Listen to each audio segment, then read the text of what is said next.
প্রিয় দর্শক, নদী থেকে তাজা মাছ ধরে আনা হয়েছে। তো আমরা আছি চাঁদপুর মতলব উত্তর আমিরাবাদ বাজারে। তো এই মাছগুলো এখন আড়তের মধ্যে ডাক উঠানো হবে। দেখা যাক মাছগুলোর দাম কত ওঠে। তো প্রথমে 3000 টাকার দাম চাওয়া হয়েছে।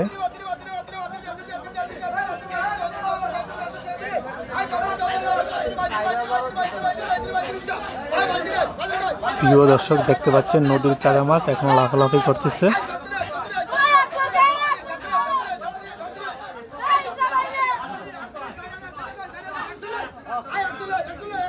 দর্শক, 3000 থেকে দাম উঠতে উঠতে 4200 পর্যন্ত ঘুরছে।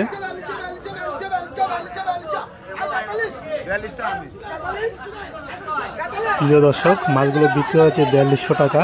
তো কে কোথায় থেকে দেখছেন অবশ্যই কমেন্টে জানাবেন এবং ভিডিওতে একটি লাইক এবং ভিডিওটি শেয়ার করবেন যদি ফেসবুক থেকে